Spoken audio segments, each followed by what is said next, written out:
Do your best. Barbara Cullen, thank you for joining me. My pleasure.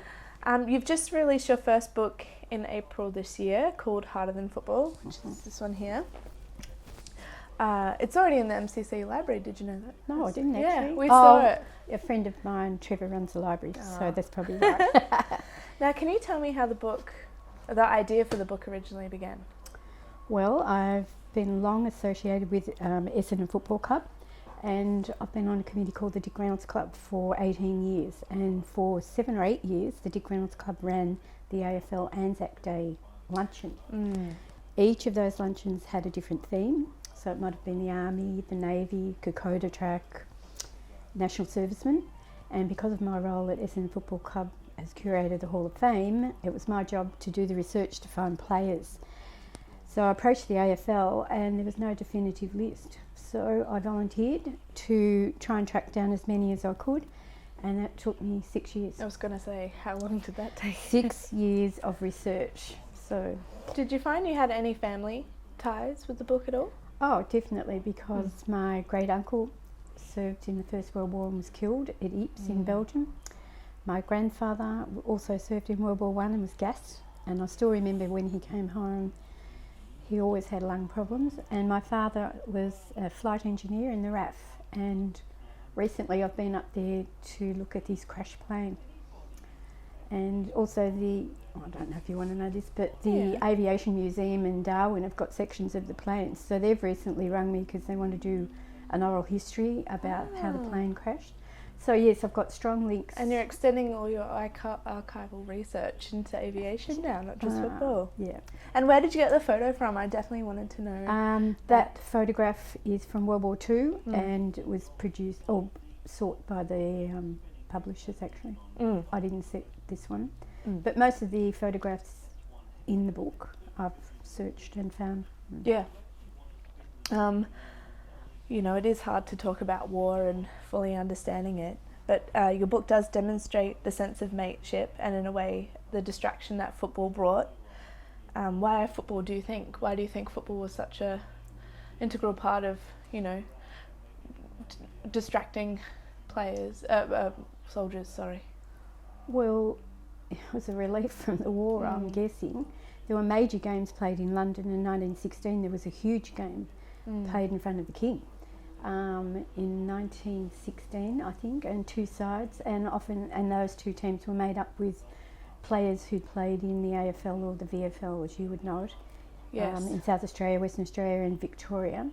So footy's always been around. There's always been sport involved in war. The two have always gone together, I guess, when you've got men together. They need to put a ball in front of them and something a bit lighthearted. I know cricket was played on the beaches of Gallipoli. Yeah. I'm not sure about footy, but football definitely was played in Egypt and in France, and I've found French posters advertising football.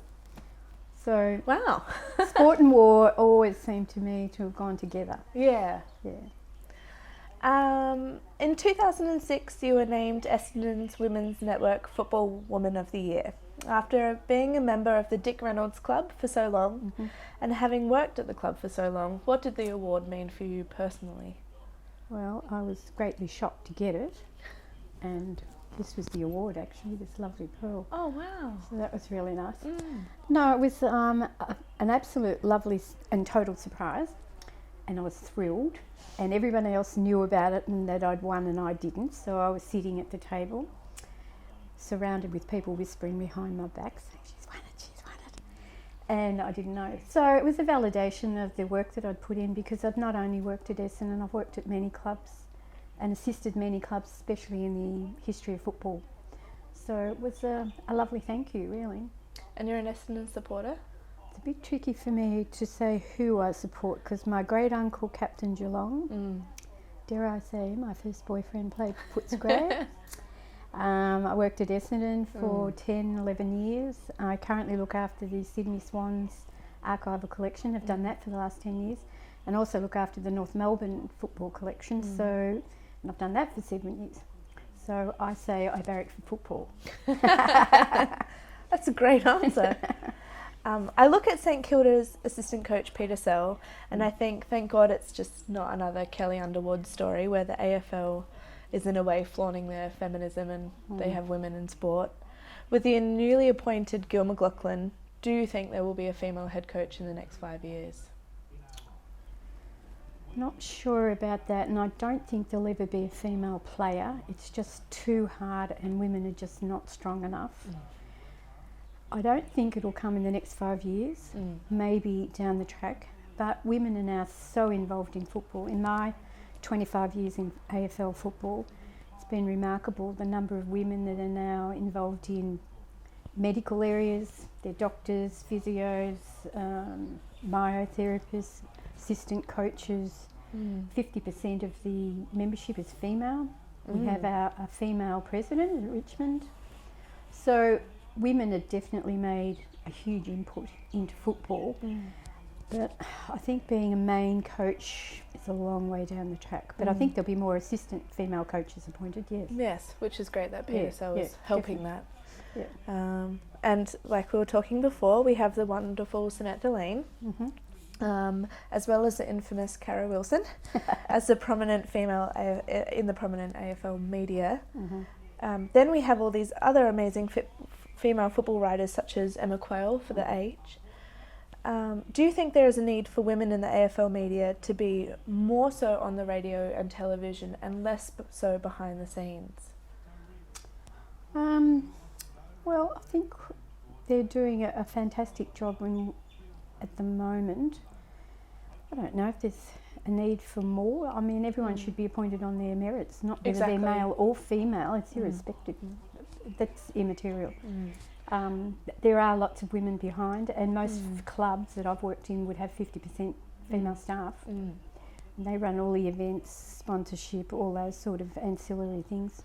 But I'm also considering, I mean, when you do watch the live football coverage, the media there are just, you know, as a budding journalist, there is less Andy Mars and, you know, respected, obviously educated media reporters now, and then now they've got Barry Hall and they've got Luke Darcy, and they're bringing in every single retired footballer.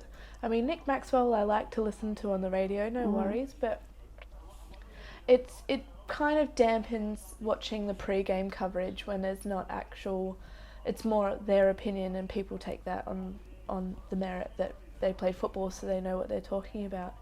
And then you see someone like Samantha Lane, and she has something to bring to the table that is to me, you know, a proper educated response.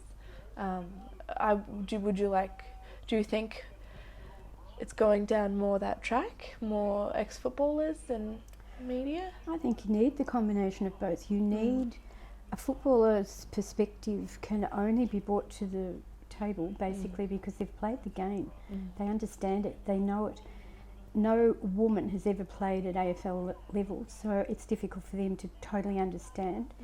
But then on the other hand, women bring a different perspective to how they view the game and how things operate.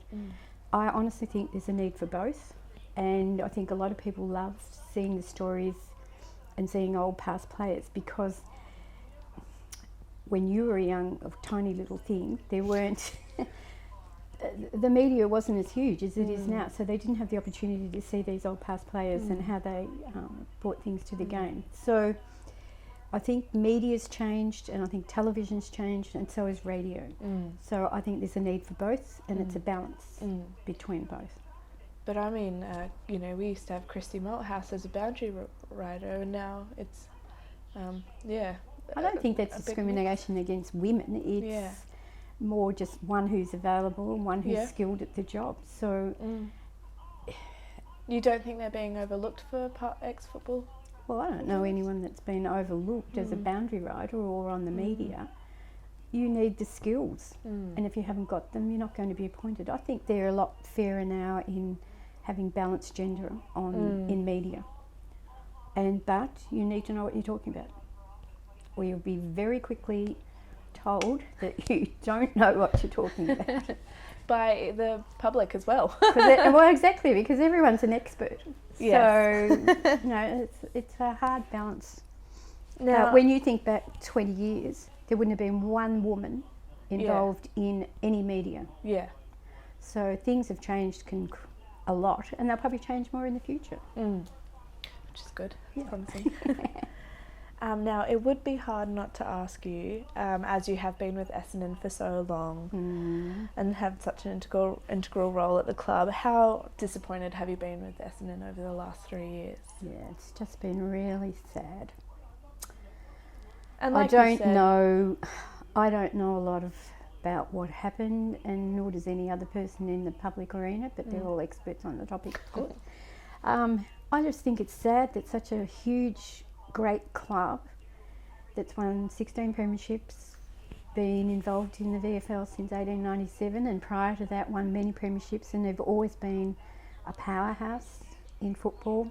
And it's just sad, and I feel terribly sad for the players who've been caught up in something that's probably not their doing initially, and the families, I know that's affected them immensely, and that's really sad. And I mean, you look at players like Paddy Ryder, who was so great at the club, and then they move clubs. And the draft this season, a lot of players are putting their hand up to move. Or that happens every season. There's always a changeover of 4 or 5 players. So I don't think you can link the change of Essendon players at the moment. Contracts are up, or they're ready to be traded. So it might only be 2 or 3 players, and that's normal in every club. For players to move, they get better financial offers or whatever. But I think with the appointment of a new coach, and I don't know what he's going to do at the club, but I would suggest he'd start moving staff out and bringing in his own staff. So that's a new beginning. Yeah. And I think we all feel that. Which is why I heard needed to go. Well, probably. Yeah. And is that disappointment? I mean, when you were working at the club, or you still have ties with Kevin Sheedy at the club, is that still felt throughout the whole ramifications of it? Or is everyone I've never on? discussed it with Sheets, and when I go over there for meetings, it's not on the agenda. It's just not discussed because there's nothing any committee member or fan can do anything about. You just have to let the process take place of what's going to take place, and no one can do anything about it. No. So it's just not discussed. We're more interested in getting on with doing our role with the Dick Reynolds Club, and which is fundraising and looking after the past players of the club, and that's where the funds go that we raise. It goes into their trust fund. Oh, great. Yeah. So yes, working with the archival collection, does that mean that we can expect another book from your lovely self? No. 6 years and out. I'm still working on amendments.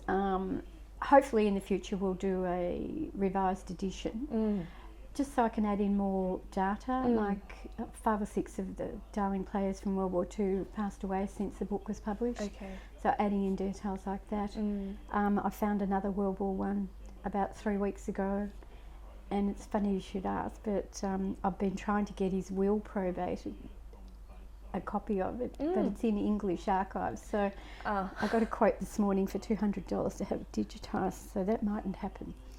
So just occasionally you'll find somebody new pop up. So and I want to add all that sort of detail in. And since you've released the book, have you been contacted from people saying, only 2 people. I had lots of congratulatory emails and letters and stuff through, because I'm secretary of the Australian Football Heritage Group, so I'm sort of known throughout footy world, I guess. So a lot of people rang and said, and I've had one criticism, and that was from my darling Harold Lambert at Essendon Football Club, who I've known for 30 years. He's a World War II player, and he wrote me this beautiful letter saying he was very disappointed with his entry. So I rang him and said, Harold, what's wrong? What have I done? You didn't mention every camp and every month where I'd been. And he said, I'll send it to you. I said, great. So he sent me this beautiful letter and documented every camp he'd been in with every date through his entire World War II career, and in this beautiful handwriting. So I rewrote his entry and sent it back to him, and he wrote back to me again and said, you have done good. There we go. And Harold's 92, but he remembered every aspect of his career. Wow. It's only that he wanted me to mention every camp he'd been in and how long it for. Oh, bless his beautiful heart. Well, it's a lovely book, and congratulations, and thank you so much for talking with me today. My pleasure. Thank you. You.